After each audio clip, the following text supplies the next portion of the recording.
Okay, we are live. Tuesday Counseling Podcast, episode 1, starting Here now. we go. And we are nervous.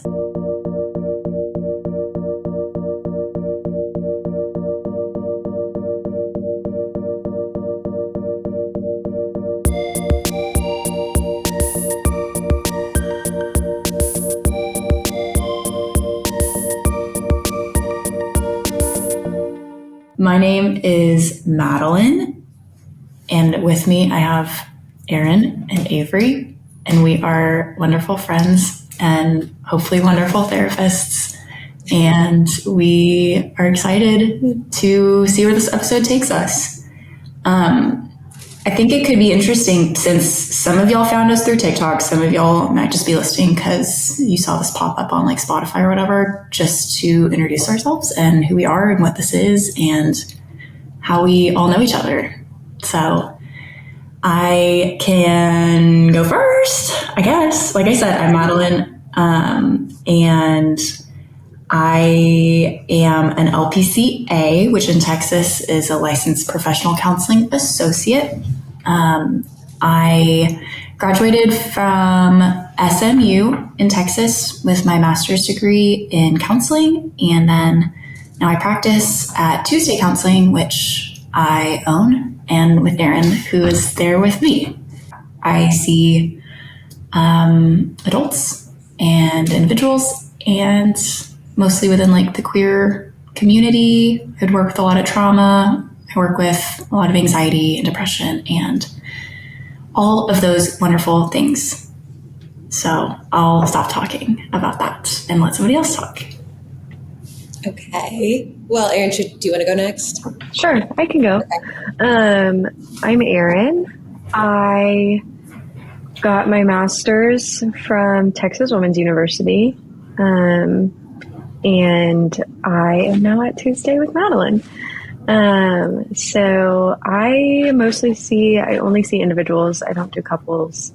That scares me. And I see a few teens. I feel like I see like some 16, 17. Not the littles though. Same with Madeline. Like I see quite a bit of trauma. One of the things that I specialize in school is grief. So I see a bit of grief. And then some like disordered eating and the dual diagnosis that comes along with that. Okay. My name's Avery, and I graduated with Madeline from SMU here in Dallas. And I work at a group practice in Dallas. I specialized in working with children and adolescents, so I work a lot with, I would say, age ranges like 5 through 17, but I also see adults, all individuals. I don't do any couples or family work, and that's a little bit about me. Yeah, Avery sees everybody. She can do a lot of things that we can't do. That's not true. Well, and I feel like that leads us into what is happening here, because we don't all work at Tuesday, but we are all hosting a podcast called Tuesday Counseling. So the deal is, Erin and I work at Tuesday. Avery does not work at Tuesday. She works at a different practice. But Avery is a very dear and near friend to us. And we said, we know just the gal to help us host. And I think she's just the best. I'm excited for us to all be known to our audiences a little bit better than we are right now. Well, I'm so excited. And I want to point out that we all did work together at one point. That is how we all came to be. This is very true. So this is very true. Who wants to tell that story? Avery? You convinced me. Okay, go Avery. So, well, I'll start from the beginning. So I interned at this group practice since I was in high school. And then when I was in my master's program, I was working there part-time. And they luckily hired Madeline and Erin. And I knew Erin before from like a mutual friend. And then I knew of Madeline. But it was so we were fun. in the same master's program, but Yes. had never run into each other. Like didn't have classes together or anything. Y'all But because did it? but because you two knew each other, so many people sent me Madeline and was like, you have to get to know her. I just never saw her. Yeah, we never. Funny story. Never crossed paths. HR reached out to me, and it was the summer after my senior year of college. And so I was staying in Austin and just like soaking up like my last bit of college life. And I got a text and was like, hey, do you want to like intern at this group practice this summer? And I was like, oh, like, no, I really want to be an author. Not really. And yeah, actually, I really don't. And Madeline ended up taking that. Yeah. And then I came along after. That. Yeah. Yeah. It was the best when we were authors. I forgot that's how that worked out. But then you came on, I remember when you interviewed, and then you took the other job. You were at the front desk. You were like, okay. Mind you, Madeline and I went to high school together. Yeah, so y'all knew each other a long time before. But we weren't really friends in high school. No, Madeline was a year older than me, and my neighbor who lived across the street was like best friends with Madeline. So I always knew of Madeline, but we never really we didn't talk through college or anything like that. Like, we were not really friends. And so I walked through the front door for my interview at this practice, and she's like, I'm the receptionist. I'm sitting at the front desk. I said, oh my God. Hi. I really didn't know Erin at all. So I was like, oh, like it would be weird to work with someone from high school that I like didn't really know. And Erin got the job, not to spoil. Of course. Erin got the job and sat right next to me in the front office. It was me and Erin and Avery in the front office of this group practice. And we all came from very different walks of life. We all kind of knew of each other. And now we're stuck in this probably 20 square foot room all day, every day. Doing intakes. Yeah. Doing intakes, sharing some tears, sharing lots of laughs. Things got pretty wacky in there. We saw a lot of things in there. Anyway, so the first day of that job, I'm like training Erin on how to answer calls and like do intakes and schedule clients and all that. And I remember thinking like, wait, this girl's like kind of cool. Like, I don't remember her I didn't really know her in high school. So I really was like, I don't really like who I was in high school. I don't know if she remembers me that way. Like, I don't know what the vibe is going to be. And we later all became like the best of friends. And Avery and Erin were bridesmaids in my wedding. And I plan to be friends with them for the rest of my entire life, if all goes well. Hopefully nothing goes wrong. If all goes well. And now here we are. So Erin and I worked together. We kind of bounced around after graduation, and both were at a practice, and then we both came to this practice, and we love being coworkers, and we love our friend Avery, and we love to yap. And so I feel like I'm kind of your coworker a little bit. I come over and hang out. Yeah. Go to your business meetings. Yeah. In my own way. For sure. Well, yeah. Am I forgetting anything in our story of how we know each other? I don't think so. I'm like racking my brain. There's so many funny stories we could tell, but no need to start with those. Yeah. You've got plenty of time. Okay. Well, cool. Yeah. Well, one question that we get a lot on TikTok is kind of like, hey, I'm in grad school, or I think I want to be a counselor, but I have no idea how to do that, or like what the steps are to becoming a therapist. Since that is like the lion's share of questions that I get, I thought that could be cool to kind of talk about our process of how we landed where we landed and what we went to school to do and internships we had and kind of the pipeline of how we got here. Because we're all a little bit different. Yeah. Okay.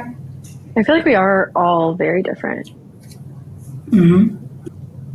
Well, we all hold the same license, so we're all LPCAs, but we all... I forgot to say that. No, yeah. I didn't say that either.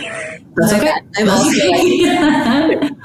Well, so, and I don't know depending on where you're listening from, like that kind of license changes, from different parts of the country or from country to country.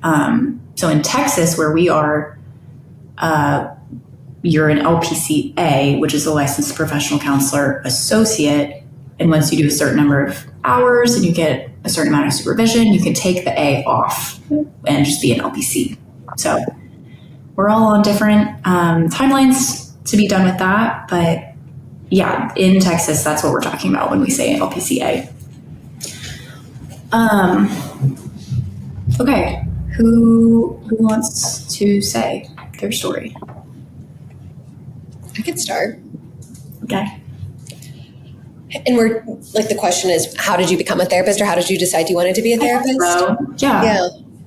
Oh gosh, I think mine goes back to when I was younger. One thing about me is school was never something that I really loved or was great at. Like, I never felt super interested. And I took a psychology class when I was probably in 9th grade. And it was the first class I'd ever taken that I thought, like, wow, I am so interested. Like, I want to learn about this. I would research outside of class. And from that day on, I didn't know this. I've never told you all this. I don't think I know this. Yeah. It was just something that I loved learning about. And there had not been, I enjoyed, school was fine, but it just wasn't something that was oh, I love this. And then when I learned about psychology, I was like, I love this. I love to know why people do the things they do, how mental health affects people, all of those things. And so maybe it was in 10th or 11th grade is when I ended up getting an internship at the group practice that I'm at now, to learn more about okay, I'm interested in psychology. What do you do with psychology? What are the different options? And so I got to be around a lot of wonderful, wonderful therapists who were so generous and kind with their time and let me come into sessions and learn and be in meetings with them. And I just loved it. And so then when I went to Texas Tech for my undergrad, and I got a degree in psychology, and I minored in advertising. I don't know how I picked my minor, but that's here nor there. And then after, I was thinking, okay, what is the next step? It was during COVID.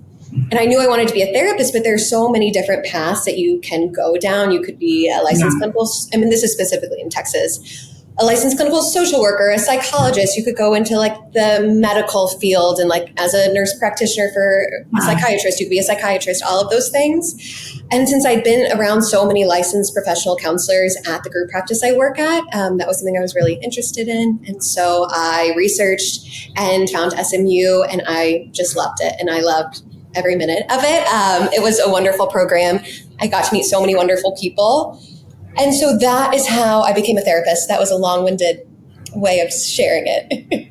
No, I love that. And honestly, I think that's a big piece of where people get hung up on is okay, I know I want to be in this field, but what do I do to get there? Because you just said there's 5 or 6 different things you could do with a minor or an undergrad degree in psychology.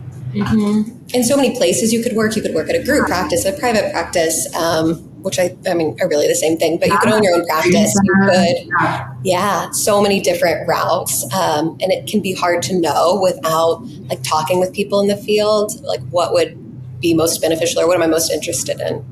Because it changes from person to person. Yeah, no, for sure.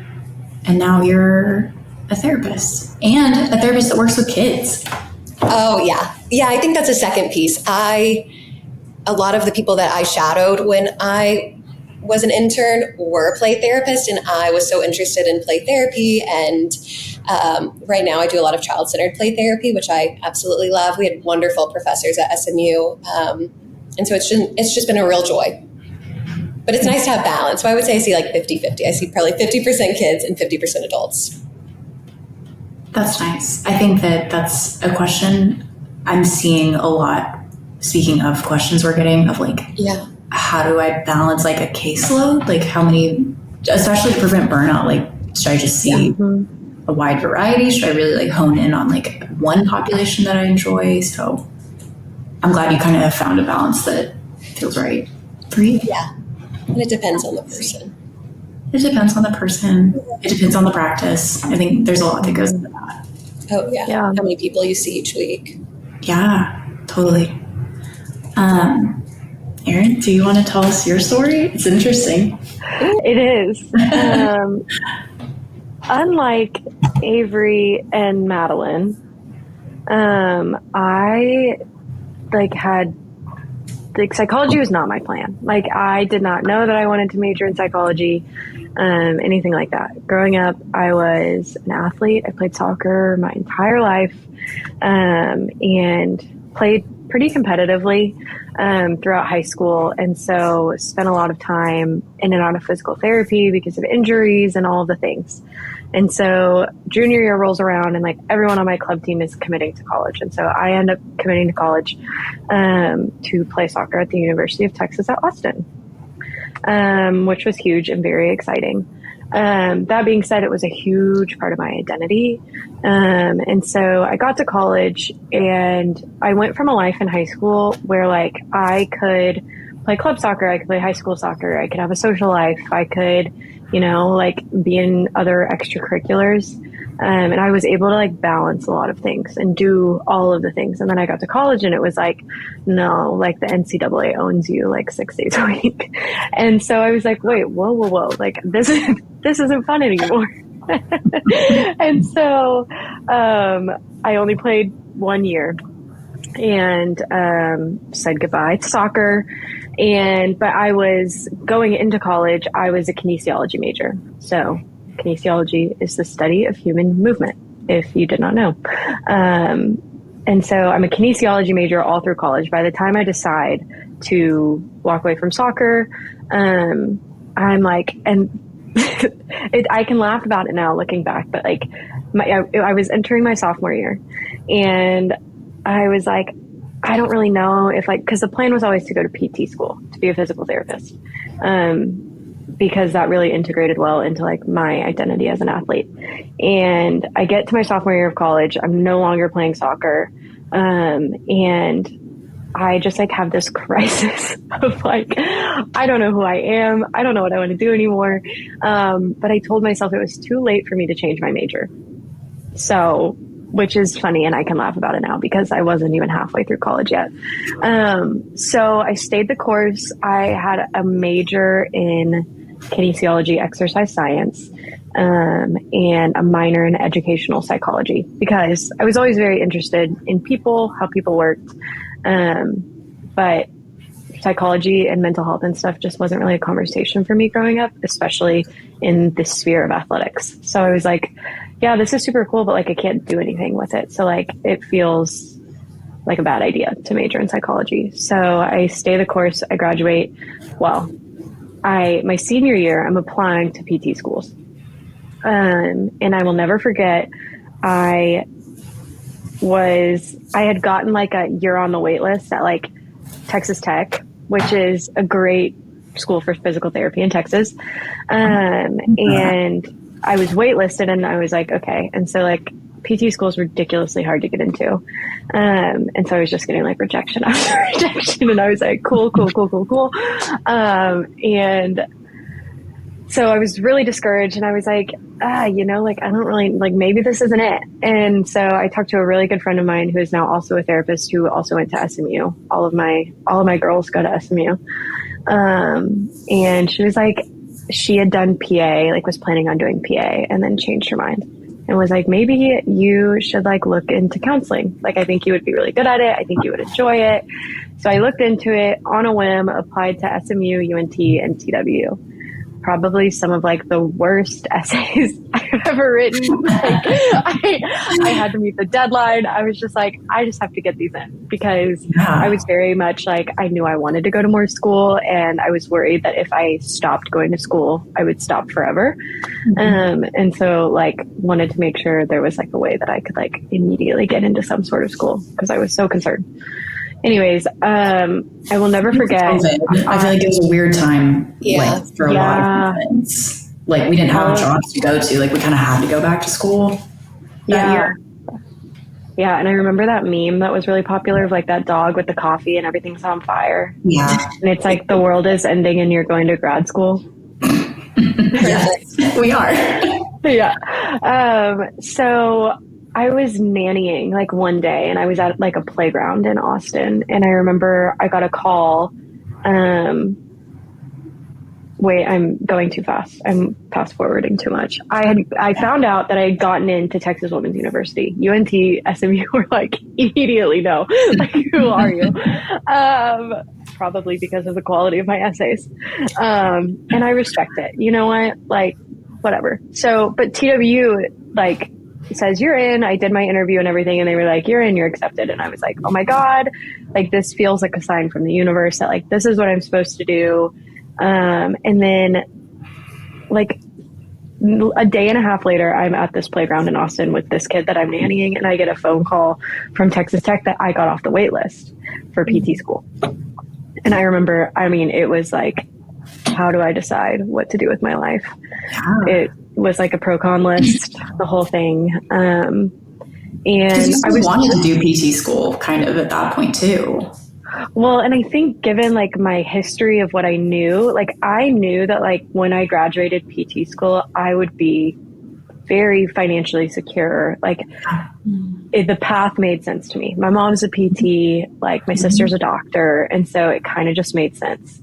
It really fit into like the mold of what I had kind of created for myself growing up and like what I had learned. But when I got into TWU, I was genuinely so excited. Like I was so excited. And when I got off of the wait list at TWU, when I got off of the wait list at Texas Tech, I was so anxious, like so anxious, and I wasn't excited. And that's not to say that like hard and good decisions don't come with a good amount of anxiety. But that was literally what ended up like making my decision for me. And like, I don't even like, was it grounded in any logic or anything at all? I don't know. I was literally just like, I'm going to do this. And then I went to TWU for counseling, and it was the best decision of my life. Hardest and like most gratifying and affirming 2.5 years of my life. I made some of my best friends. I met Avery and Madeline. I think about that all the time. If I had gone to PT school in Lubbock by myself. Lubbock's fun. Lubbock's cool. Avery. I'll stick up for it. But I wouldn't have any of the things that I have now. And so I am so glad I made the decision that I did, and I don't regret it a day in my life. You trusted your gut. Yeah. Crazy. Yeah. And here you are. That is a cool story. Yeah. Well, and Erin's really funny too, because she now has a really cool party trick of like, she has so much knowledge of kinesiology and human anatomy and like just random stuff that none of us know. I'll put a picture up of Erin taking Avery's blood pressure like the old-fashioned way at work one day. She knows how to do that. It comes in handy. Yeah. Avery was home. This happened this week. You had already left, but Erin's having dinner with me and Rhett, and she whips out like this diagram of like the human knee, like the anatomy of the knee. She's like showing Rhett like the tendons versus the muscles. Like she just knows how to do that now. So she's just a big brain. I tell her that all the time. Lots of information. Yeah. Yeah. It is very cool to work somatically with my clients. I do. Yeah. I love doing somatic work, and I love and I'm so appreciative of the knowledge I have of the human body for that reason. Yeah. I did pull up a diagram of your 3 quad muscles in your leg and all of the tendons and how they attach to your kneecap. And I gave Rhett a very detailed explanation of why he is in pain. Because he started running. Love that for him. That'll do it. Yep. So, yeah, now she has a wealth of knowledge that serves her clients really well. And serves dinner parties really well. Well, yeah, now Erin works with like a lot of different things, but she has obviously like sort of this propensity to relate to like athletes, and that's a really sophisticated niche that not many of us have. And I think that's really cool that she gets to offer that. I love it. It's amazing. Yeah. And the NCAA or the hidden opponent or somebody that I follow, I think in the past year said that They released like year-end statistics, and suicide is the leading cause of death in college athletes right now. And so there's never been like a greater need for awareness of athlete mental health, and I'm here for it. All the awareness. Yeah, that's awesome. Well, I guess that leaves me and my story, which is it almost is a combination of both of y'all's in some ways. Talk about the business card. I have the business card. I have the business card. Okay. I will absolutely do that. So essentially the story is, it's similar to Avery of like, as soon as I figured out like what psychology was, what therapists were, I was like, oh, I have to do that. Like, that's what I want to do. So when I was in the third grade, the year was 2006. And I understood what it actually, this is a part of the story I don't often tell, but I do have a bone to pick a little bit with somebody from 2006, no ill will. But at my elementary school, our like, I don't know what you call it, like the counselor at our school, or school counselor. That's right. School counselor. Y'all's school probably didn't have this. I don't know what our deal was, but our school counselor like elected these people in our class to be sort of like, I don't even know, sort of like peer helpers. Yeah, I guess it was like peer helpers. These like counselor liaison type kids, which like, what? That's stupid. We're not trained. We're 7. But like the counselor would like kind of interview these kids and be like, you would make a good peer helper, meaning like if your peer is in trouble, you can go to this person or you can go to the school counselor, which that's a lot of pressure. Yeah. On a child. I know. And so really our counselor like well vetted these kids. Yes. As well vetted as rigorous. And guess who was not chosen to be a peer helper? Me. Look at you now. Yeah. Mrs. Whoever. I don't remember her name even, but I remember the feeling, which was very, very sad. Because I said, well, I wanted to be a peer helper. I wanted to be a counselor. Why didn't my school counselor think that I could do it? And so I went home that day and I said, Mom, Dad, I need your help. I didn't get chosen for peer helpers, but I need to be a counselor anyway. And so I freelanced it. I started my own counseling company in my playroom upstairs, and I had a little bench and I had a little desk and I had business cards that my father helps me print out. And I will show it to you because I keep it in my desk drawer at all times. It does have my parents' home address and home phone number on it, so I'll cover that up. But well, the home phone number doesn't exist anymore. But it says professional counseling, Madeline Dale, home phone number, and my home address because I didn't have an office. Well, it was my office. And I saw clients, meaning like 2 of my friends came to my house and sat upstairs and I took notes. I didn't know as much. I didn't know you had clients. Yeah, it was Alexa, my childhood best friend who I know is listening.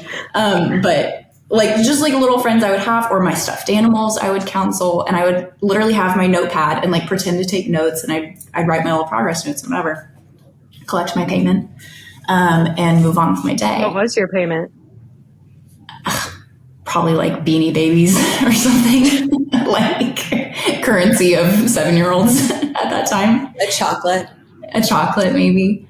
And so, yeah, I was just always that kid. And probably we all have that in common. We were that kid that wanted to listen. That was where we felt our value was when we were listening to people and helping people. And I guess I just took matters into my own hands and I decided that I was going to do that. And so naturally, I've had an entrepreneurial streak in me for a long time. And so anyway, yeah, so fast forward in like high school, I was going to graduate. I was like, I don't know what I want to do. Like psychology sounds really hard as a major. I had some friends that were doing like advertising and marketing and stuff like that. And I'd heard of like public relations, PR, as being like a really good major at the school that I wanted to go to, which was the University of Oklahoma. And so I went to school for that. So I was a PR major with a psychology minor.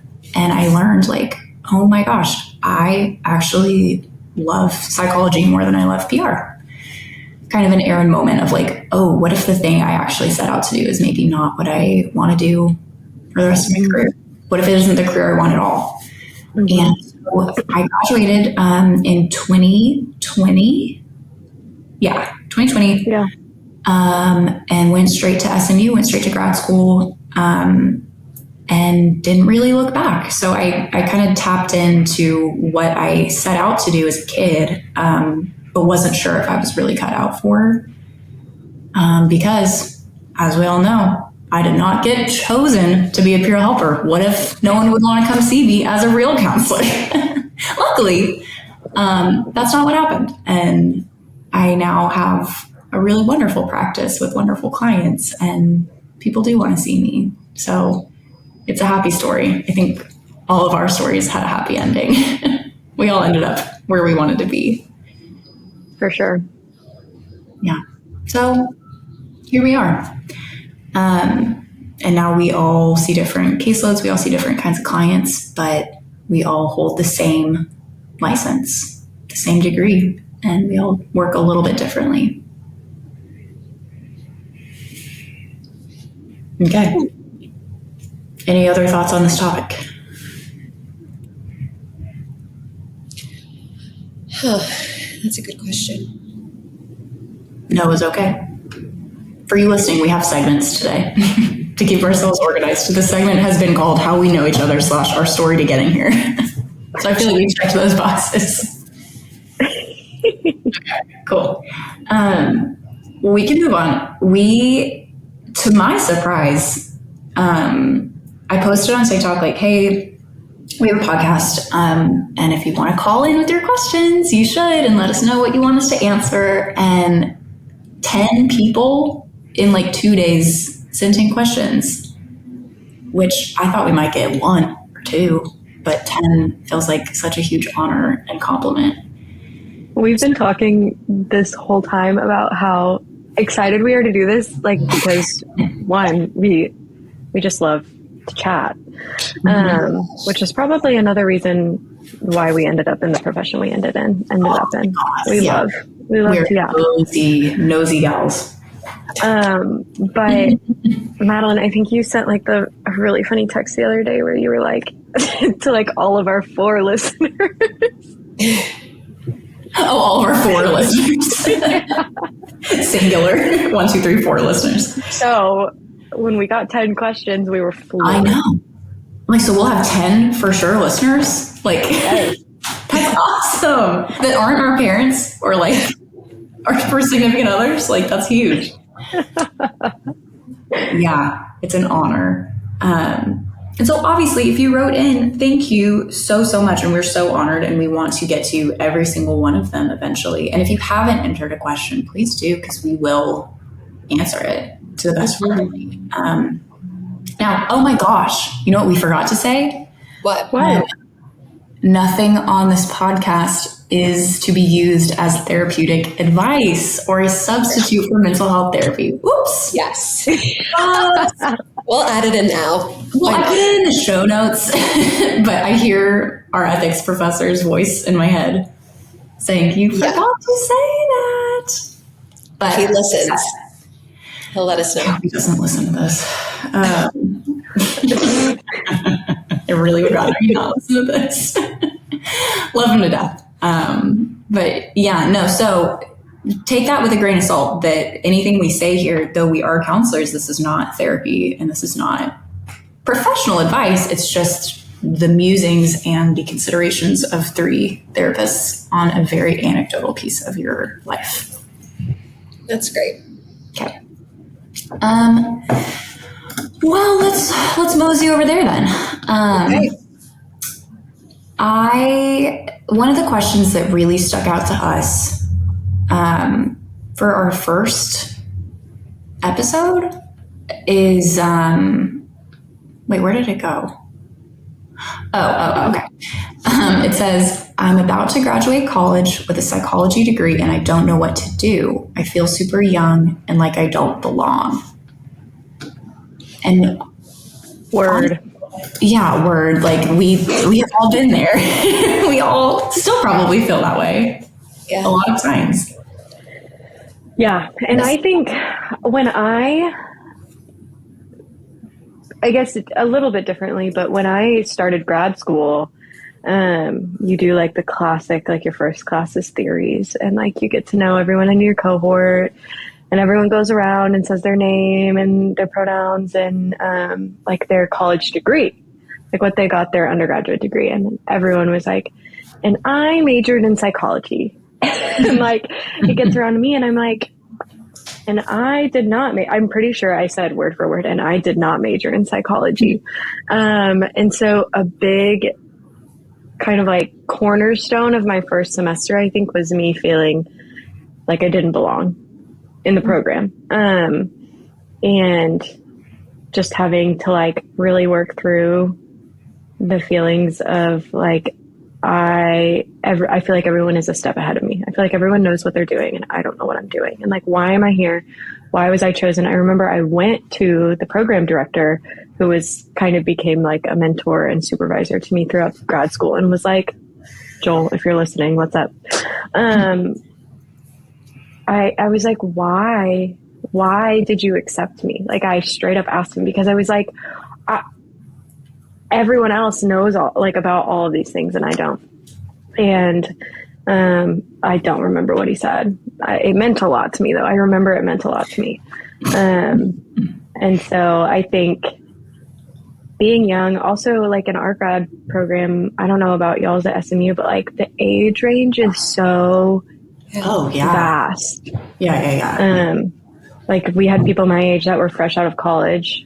I'm a year younger than like everyone else in my grade was.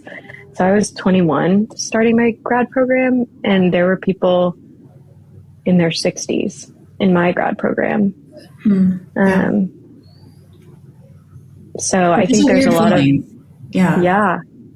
And just also combating like the generational, like older is wiser, you know? So I think that is a very normal feeling, and everyone to a certain extent post-grad in general, whether you're going into a grad program or not, but post-grad especially is just like a lot of questions of like, where do I belong? Who do I want to be now in my life? And what do I do? What do I do? Yeah. I think also a piece of it is to give yourself permission to get things wrong, that you may try things, you may go in and think this is what I want to do, but giving yourself permission that you can handle whatever happens next. And if you specialize, let's say in working with addiction, and then you realize, wait, I want to work with kids, like you can do that. And so I think just giving yourself the ability to try new things. I would also say I hear that like being young is hard. Like, and I've experienced that. I think there feels like a little bit more pressure, but also that it's such a gift to be this age, like working. I mean, I specifically work with kids and adolescents. Like, I think my age in some ways helps like build rapport and connect. I also work with a lot of young adults, but the ability to have different knowledge and be from a different generation can also be really helpful. Yeah, totally. I love being a young therapist. It's really fun. Yeah. I think there's a ton of value in being the exact age you are as a therapist. I think it brings you the exact clients that you're meant to see. You can relate to a generation that is really close to home. Like, it's not that I wouldn't absolutely love to see people older than me. I'm trained to do that and I'm ready to do that. They're not banging down my door though. I feel like people your age want to see people your age. Like, I think there's a level of approachability and like unspoken understanding that you share with us. Yeah. Like, and so I remember, because all of us, for clarification, we're all in our like mid to late 20s. We are young.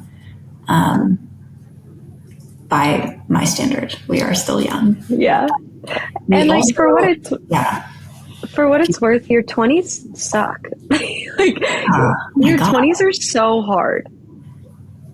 They really are. And I think there brings a certain level of relatability to know that like I am a 20-something therapist talking to usually 20-something clients all day, every week. And there's that kind of unspoken agreement of like, I'm not going to pretend to know any better than you about what you're going through, or like, I have it more figured out than you. Like, it is really not that. I think that to be young in this field is really, really special. To be in this field, period, is really, really special. But I think there's something really cool about our generation of kind of like Gen Z that is working their way into the professional mental health field. I think we bring a different energy. I think we bring a different approachability. And I think there's a lot of value in what we do. And I think there's a lot of value in what every generation here is doing. But I have loved being able to see clients my own age and younger and older. It's probably also worth mentioning, if you're not looking at our faces, we all have little tiny baby faces. Little, like, we look young for our age too. And I work part. Yeah. Oh, you go. No, I mean, I'm thinking like if we get hate comments on our TikToks, it's about us looking like 17. Wait, I have to find it. Hold on. Which honestly, that is fine. That you're not telling anything we haven't already heard. You're not, well, and also you're not wrong. You know, like I'm young. I am young. Yeah, no, for we are sure. Not 17. We are adults, but yeah, we look young for our age too. Yeah, I put something on the Tuesday TikTok and someone said, what grown adult would be able to tolerate their therapist passing for a 17-year-old?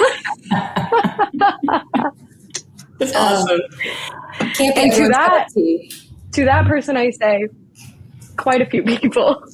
Plenty. Thanks for asking. Plenty of people. But I feel like that is part of the beauty of this, is that was not going to be your ideal client. You would not have been their ideal therapist. And that is such a blessing that it works out that way. Like, we are not for everybody. Young therapists are absolutely not for everybody. No. But when we are, we bring something really fun into the room, I hope. So yeah, we are young, we look young. And being young in a program was pretty intense like doing group projects, doing like practicum with people that had full tenured, seasoned careers and are coming back in their 50s and 60s to try again, to start over. And so I say, I guess, to you who asked that question, like, you're just starting out, and it's okay to be young. It's okay to be green. It's okay to be excited. I think that brings a really special quality into the therapy room that not everyone's going to be able to give. And I think that your clients will feel that. And I think it's really a gift to have that. Yeah. And I'm going to say this with the intent of not scaring anyone away from like a counseling program, but the way that I usually describe at least my counseling program at Texas Women's, which was like transformative, life-changing, like I am so much better for it. I say it's like pulling, like you have, for those of us who have ever watched Harry Potter, it's like that bag that Hermione has in the 7th movie, and she's like pulling all this stuff out of it, and like it's things that like it's essentially like it's essentially like a bottomless bag, and like she's pulling like a bed out, like it's just like crazy. And I say, yes, a Mary Poppins bag. Yes, that would have been a way better reference. Well, not better, different. But doing a counseling program is like pulling like all of your shit out of this bag. Like your relationship dynamics, like the good, the bad, and the ugly. And you're like putting it all out on the table and you're looking at it. And while that was some of the hardest stuff I've ever had to do. I am so grateful that I did it now. Like, I am so grateful to know myself, all of the good and the things that I think are not so good, and I'm learning that are, there for a reason or whatever. And I'm so glad I did it or whatever.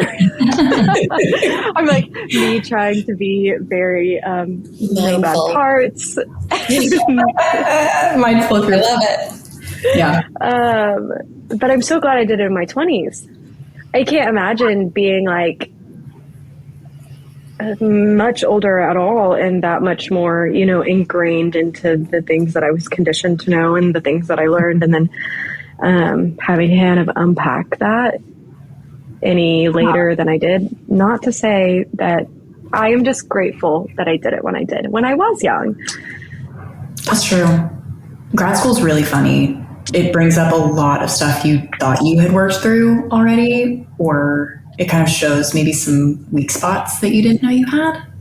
Mm-hmm. And yeah, I hear you. To like work through that in your 20s is, what better time to do it than when you have the rest of your life in front of you. Your 20s are already just so tumultuous. And so why not add something else? Why not add something else? Yeah, for sure. Man, you're on the start of a beautiful journey. Person who wrote that question. You're going to do great things. Yeah, you're going to do great things. And trust that, go ahead.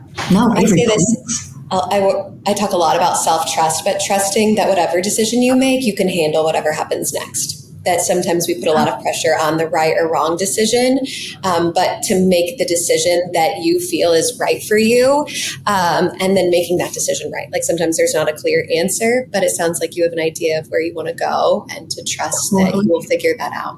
And some days will be hard and some days will be wonderful. Totally. Avery. I feel like I say this in a lot of sessions, so just thought I would add it in. You said that before. Oh, yeah. I say it to myself, too. Yeah. Well, I have a question for you guys. Do you ever still feel that way as therapists? Of course. Do you mean, do you mean, maybe clarify, but I'm thinking the answer is yes. What was the wording that they'd used? I feel super young, like I don't belong. Yeah. Do you still feel that ever? Yes, there are some days that I think like, am I doing this right? Like, do I know what I'm doing? Or like, do I feel confident in my abilities? And I think it's that reminder of like, what can I control? What can I do? And maybe that means like reading a book that like focuses on something specialized, or like consultation. That's why it's wonderful to have so many therapist friends. And I remind myself a lot, you're not always going to get it right, but there's always repair if sometimes I do get things wrong, if I say the wrong thing. And that offers me a lot of comfort. That's something that I come back to. But of course, there are days that I am nervous or I don't feel confident. And focusing on what I can control helps. Consultation helps. And also reminding myself that other people feel that same way. Oh my God. Yeah. All the time. All the time. I have a grad school story to tell you. Oh, you and you who's listening. This is something I had to process in my own therapy, because I was like, I don't think I can do this. Like, I don't think I belong here. Like, these people in my classes seem so good at this. And there's a really funny part of grad school, usually nearing the end, where you start doing like mock sessions with other people in your class, as in one of you's the therapist, one of you's the client. They're both laughing because they remember how horrible this was. So everyone in the program, it's so awful. Yeah. And usually like the class is watching, like people are observing your mock sessions for a grade, as if that wouldn't be scary enough to just do for no grade. There's gotta be a better way. Please. A lot of growth comes from it. God, whoa. But in a scary way. Yeah, you learn a lot about yourself in those mock sessions. And I will say, before I even tell this story, I have never had a harder session in my time as a therapist than the mock sessions that I had in grad school. Never. Yeah. like every session I've ever had has always been easier than that. So if that's giving condolences to anybody, please know that that is the hardest it gets, at least in my opinion. Anyway, I remember like being in these mock sessions with people and they were maybe a little bit ahead, like maybe they were a semester ahead of me or something. But I remember my time as the therapist in those sessions and what is that? I feel tears in my mock session with a client, with my professor watching, with my classmates watching. This has happened not once to me in grad school. This happened to me twice in grad school. Wait, so Avery's watching? Avery has seen me crying. Avery has seen me cry not in a mock session, but also in grad school. Tears are a part of it. That's a different What's a tear to a therapist? What's a tear to a therapist?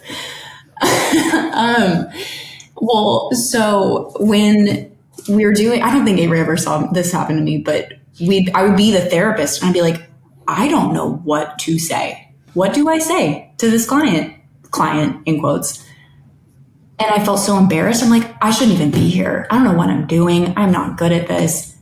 Tears. Did that become an interesting lesson for the whole class? Yes. Did I want to be an example for the class to learn from? No. Not really. No, I did not. But I think it's okay to embrace the discomfort of what grad school feels like too, and the cracks that it will show you. That was something I didn't know would happen to me, and I was mortified that it did happen to me, but ultimately it taught me some really interesting things about myself and how sensitive I am and how seriously I take my job, even in a mock setting. So to feel like you don't belong, I think, is to care. I think that's what I'm Which is a great thing. Like that sensitivity, I think, makes you like all the better of a counselor, and sort of use those gifts in a way that works for you. Mm-hmm. Yeah. And I think giving yourself permission to mess up. Mm-hmm. Yeah. Oh, PJ wants in. He's like, wait a minute, what is happening? Go away, Mrs. PJ. Let PJ in. No. No, I don't want to be here. Special guest. I remember. So Madeline's story takes place in like what they call like pre-practicum. Mm-hmm. And then I have a story from my practicum. So afterwards, pre-practicum, you're doing like mock sessions with your classmates. Shout out Annie if you're listening. Aww. Annie was my client in my mock sessions. And then practicum happens and you actually start seeing clients. So it is the day, it's the summer, I'm starting my practicum, and it is like the day before I see my first client. And me and like my closest friends at school, we had like stayed after class a little bit. We were like working on something, and we were just like chatting about the fact that we were all about to start seeing clients. And I don't know if y'all can picture this, but those chairs in school where like a chair is normally like this, but if you put too much pressure on the inside of the seat here, it collapses, like it folds up. So it's like a movie theater seat. Yeah. So I am. What happened to you? What is that story? I can't wait to hear. Wait a minute. What happened to you? So I like go to rest my knee on the seat, like just casually. And the seat like flies up, collapses. I fall to the ground. I fall to the ground. I am in the fetal position, like in tears, like in shambles. I'm like, mind you, like all my friends are like now down on the ground with me. They're like, are you okay? And next thing I know, who is walking past the classroom but the program director? Like, it was like, oh, no. So now he comes in and I am just sobbing. I'm sobbing. And he is like, what is going on?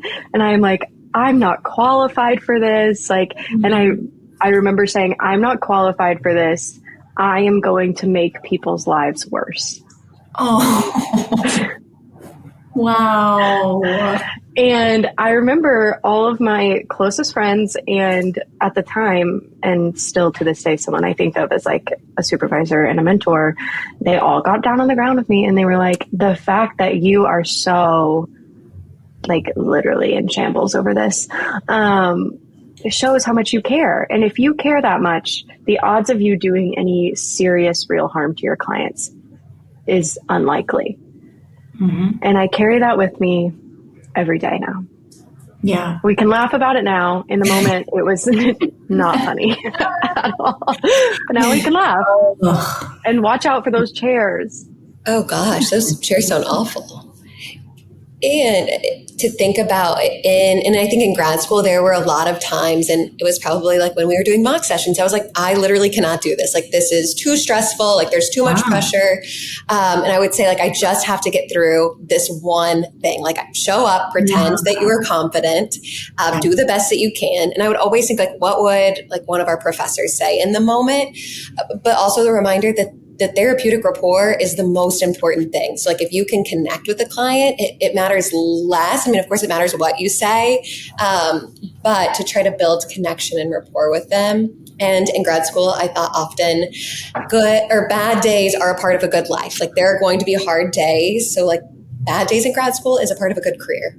Like that was just what we had to do. And I think I would say I hated it doing those mock sessions. But I will say I grew a lot. Like forcing myself to show up in that way. Like there's a lot of vulnerability there to not only like know you're being recorded, but know after you're going to have to watch it back and everyone will have feedback with you. Like that is very anxiety provoking. And we did it. Like we got through it. Yeah. Yeah. You can't underestimate the value of pretending to not be scared. Fake it till you make it. I'm scared. Yeah. Yeah. Did you ever cry in grad school, Avery? I didn't see it, if you did. I don't know that I think in the moment I was it reminded me of like public speaking, that I was so like in it that not in the moment, but of course after I received feedback, I would be like, oh my gosh, this is horrible. Like, what am I going to do with this? So no, I don't think I cried in the moment, but definitely on the way home. There were days I was like, oh no, like I'm gonna have to show this next week. And that everyone is so loving and in the same boat. Yeah. Like the people who were in class with us were so generous and understanding because they were going through the same thing. And it always helped. I think I would like call you or call someone in our class and be like, I cannot believe I have to show this. And everyone would be like, yeah, me neither. Yeah. And that brought a lot of comfort. That's probably the funniest part about having big visible emotions in like a counseling grad program is that everyone there is so attentive and cares so much.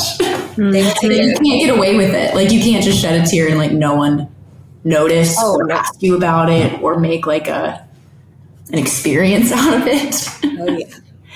People want to lean in and that is the last thing you want to do, but it brings some interesting growth for sure. And connection. I think that's how friendships are built. Like, especially in grad school, like over those stressful moments, the projects, like doing a presentation, like I think that in a way bonded, I would say a lot of the people that I met in grad school.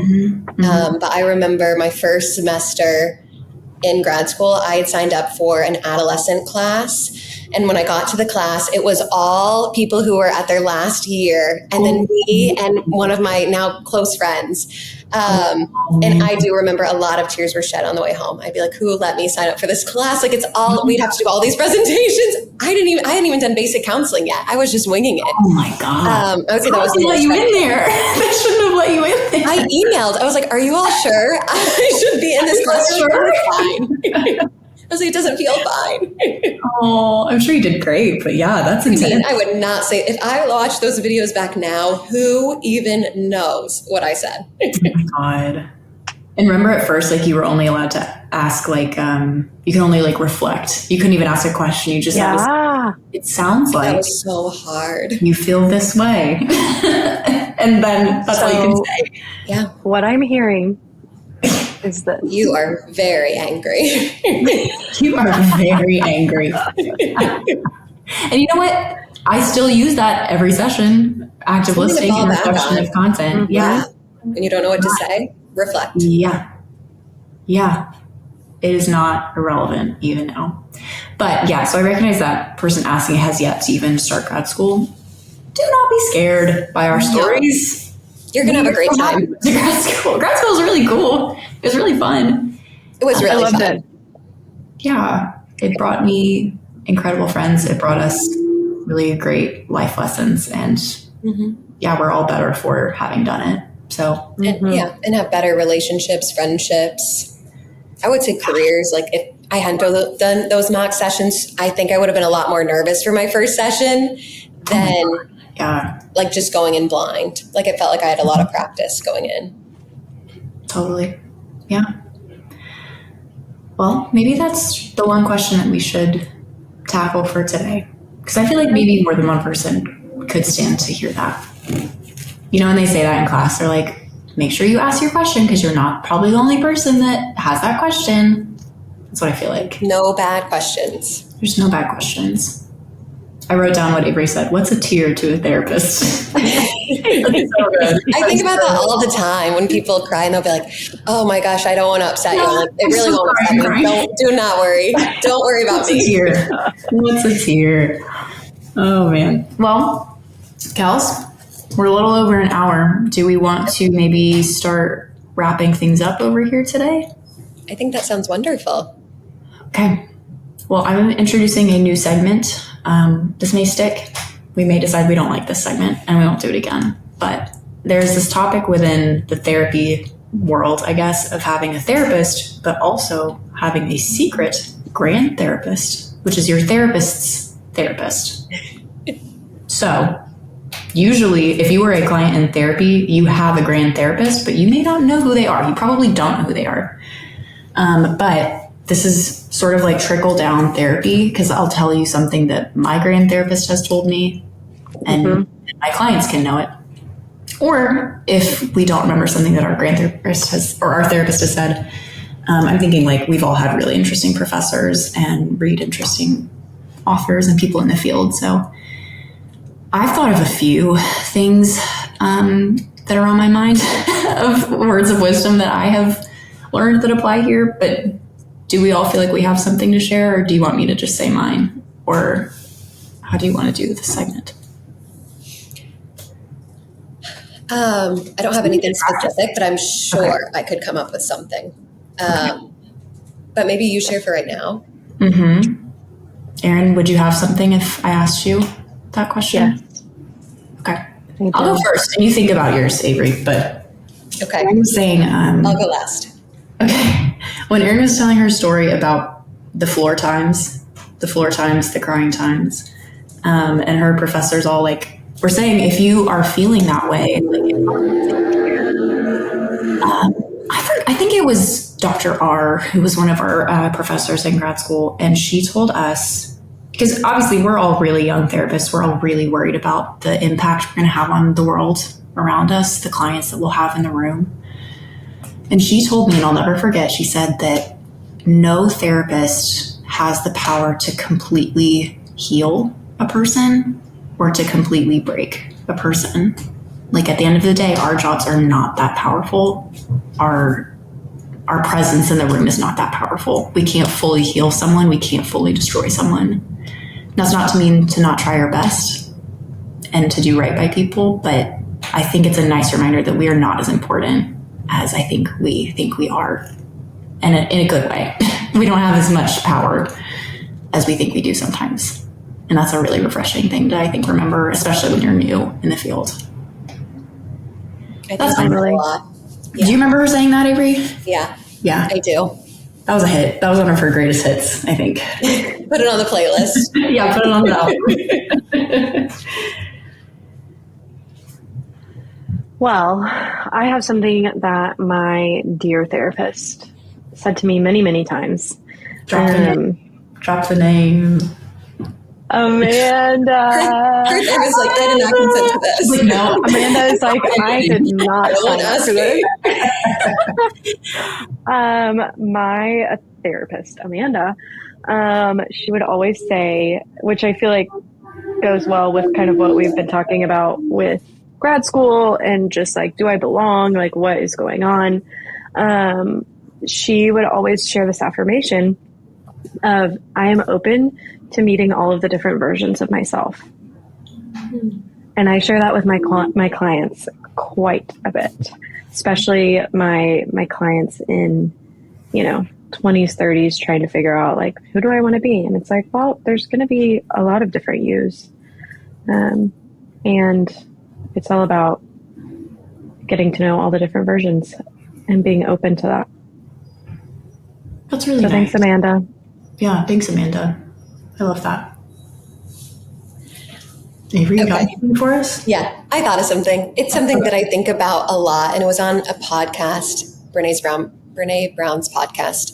Maybe like 2 years ago. I remember I was on the way to a New Year's trip, and I was listening to it, and it's this idea that people are doing. I mean, she kind of posed it as a question: do you think people are doing the best that they can given their circumstances? And she kind of walks through like her thinking, which was similar to how I was thinking of like in my day-to-day life. Sometimes I don't think that way. But as a therapist, like, yes, I would say all of my clients are doing the best that they can given their circumstances. And I've really taken that and applied that to my day-to-day life. If I could understand someone's story, could understand where they're coming from, like I would believe that they're doing the best they can given their circumstances. And that has been really helpful for me, like to sit in compassion and empathy, and I use it a lot in therapy.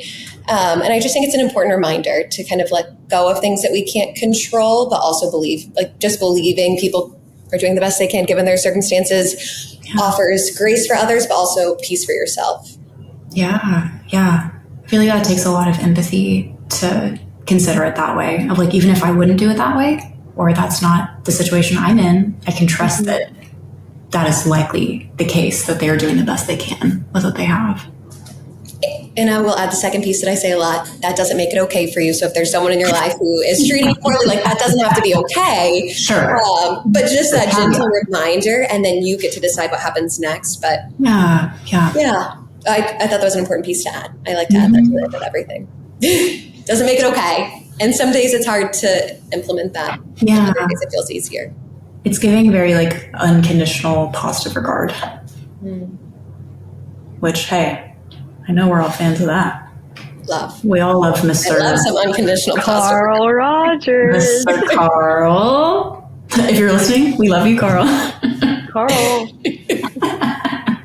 Shout out next guest on the pod. He would love this. And our host next week, Carl Rogers. Oh, man. Well, I think that is probably a good place to wrap. Do we feel like we've said all we could say today?